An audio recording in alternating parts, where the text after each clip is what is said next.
നമസ്കാരം. നമസ്കാരം. നമ്മളിപ്പോൾ നടപടിക്രമങ്ങളൊക്കെ കണ്ടു, താങ്കളുടെ പേര് പ്രഖ്യാപിക്കുന്നതൊക്കെ കണ്ടതാണ്. എന്താണ് പറയാനുള്ളത് ഈ നിമിഷം? പറയാൻ വാക്കുകളൊന്നുമില്ല. സന്തോഷം. ആഹാ, അപ്പോൾ കേട്ടതും സന്തോഷം തന്നെയല്ലേ? ഓക്കെ, സന്തോഷം. ശരി, അപ്പോൾ താങ്കളെ കുറിച്ച് കൂടുതൽ അറിയേണ്ടതായിട്ടുണ്ട്. ഇപ്പോൾ ഞങ്ങൾക്ക് മുന്നിലുള്ളത് തൃശ്ശൂർ ചാലക്കുടിയിൽ നിന്നുള്ളതാണ് എന്നുള്ളത് മാത്രമാണ്. താങ്കൾ തന്നെ പറയൂ, താങ്കളെ കുറിച്ച് എങ്ങനെയാണ് ഈ ഒരു വരവ് ഉൾപ്പെടെയുള്ള കാര്യങ്ങളൊന്ന് പറയാമോ? ഞാനിപ്പോ മൂന്നാമത്തെ തവണയാണ് അപേക്ഷിച്ചത്. മൂന്നാമത്തെ തവണയാണ് അയ്യപ്പന്റെ ഒരു അനുഗ്രഹം കൊണ്ട് കിട്ടലുണ്ടായത്. ഇതേപോലെ തന്നെയുള്ള ആറേശ്വരം എന്ന് പറഞ്ഞിട്ട് സ്ത്രീകളുടെ ശബരിമല എന്നറിയപ്പെടുന്ന അമ്പലത്തിലാണ് ഉള്ളത്. അതേപോലെ തന്നെ ചെറിയൊരു ശബരിമലയുടെ ഒരു ചെറിയ രൂപമാണ്, മലയിലാണ്, അയ്യപ്പനാണ്. ഒന്ന് ഒരിക്കൽ കൂടി പറയാമോ ക്ഷേത്രത്തിനെ കുറിച്ച്? ആറേശ്വരം ശ്രീധർമ്മശാസ്താ ക്ഷേത്രം. ശരി, അവിടെ നിന്നാണല്ലേ? ഓക്കെ, സന്തോഷം. അപ്പോൾ ചാലക്കുടിയിൽ നിന്നാണ്. അത്രത്തോളം ആ ഒരു പുണ്യമായ ഒന്നുകൂടി പറയുമോ ശ്രീ പ്രസാദ്? ഒരിക്കൽ കൂടി പറയുമോ ആ സ്ഥലം?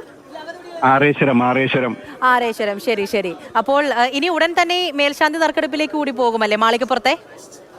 ഞാൻ മാളികപ്പുറത്തേക്ക് കൊടുത്തിട്ടില്ല, ശബരിമല മാത്രമേ കൊടുത്തിട്ടുള്ളൂ. അതെ, ഞാൻ ആ നടപടിക്രമങ്ങളെ കുറിച്ചൊന്ന് ചോദിച്ചതാണ്. അതിനെ കൂടുതൽ എനിക്കും അറിയില്ല. ഞാൻ അമ്പലത്തിൽ നല്ല തിരക്കായിരുന്നു, അത് കാരണം റിപ്പോർട്ട് ചാനലാണ് ഇപ്പൊ വിളിച്ചപ്പോഴാണ് എടുക്കാൻ പറ്റിയത്. ഈ ശബരിമലയുമായി ചേർന്നുള്ള ഒരു ബന്ധം ഇപ്പോൾ താങ്കൾ ഒന്ന് സൂചിപ്പിച്ചു, മൂന്നാമത്തെ തവണയാണ് കൊടുക്കുന്നത്. അപ്പോൾ ആ ഒരു ബന്ധം, ശബരിമലയുമായി ചേർന്ന് നിൽക്കുന്ന ആ ബന്ധം കൂടി ഒന്ന് പറയാമോ? പൂജാരിയായിട്ടുള്ള എല്ലാവരുടെ ഒരു ആഗ്രഹം, ഒരു വികാരമാണല്ലോ ശബരിമല എന്ന് പറഞ്ഞ.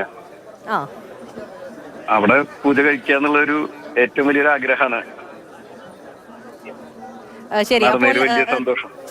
ഇപ്പോൾ കുടുംബത്തെ കുറിച്ച് കൂടിയൊക്കെ ഒന്ന് പറയാമോ? ക്ഷേത്രവുമായി ബന്ധപ്പെട്ടുള്ള കാര്യങ്ങളൊക്കെ പറഞ്ഞു, എന്നാലും. ഓക്കെ, എനിക്ക് 2 കുട്ടികള്. മൂത്താള് +2, രണ്ടാമത്തെ ആള് 6ാം ക്ലാസ്സില്. ശരി, അപ്പോൾ പറഞ്ഞോളൂ. വൈഫുണ്ട്, ഹൗസ് വൈഫാണ്. ഞാൻ 27 വർഷമായിട്ട് കൊച്ചിൻ ദേവസ്വം ബോർഡില് ശാന്തിക്കാരനാണ്. അതെ, ഓക്കെ. അപ്പോൾ നമുക്ക് മുന്നിലേക്ക് 3 പ്രാവശ്യം ചോറ്റാനിക്കര മേൽശാന്തി ആയിരുന്നു കേക്കാവില്. അങ്ങനെ ഇതിപ്പോ ഒരു ആഗ്രഹത്തിന്റെ പുറത്ത് ഇതാണ്. അത് ഭഗവാൻ എന്റെ അപേക്ഷ സ്വീകരിച്ചു എന്നുള്ളതാണ് ഏറ്റവും സന്തോഷകരമായ വസ്തുത. ഇതിപ്പോൾ മൂന്നാമത്തെ തവണയാണല്ലേ കൊടുക്കുന്നത്? അടുപ്പിച്ചുള്ള മൂന്നാമത്തെ തവണ. അതെ അതെ അതെ. എനിക്ക് തോന്നുന്നു ഒരു കൗതുകമുള്ള കാര്യം ഞാൻ താങ്കളടുത്ത് ഒന്ന് ചോദിക്കുകയാണ്. അല്പസമയം മുമ്പ് ഞങ്ങളുടെ റിപ്പോർട്ടർ പറഞ്ഞത് ഇങ്ങനെയാണെന്ന് തോന്നുന്നു. കഴിഞ്ഞ വർഷവും 8ാമത്തെ പേരിലായിരുന്നു അരുൺ നമ്പൂതിരിയുടെ പേര് വന്നത്.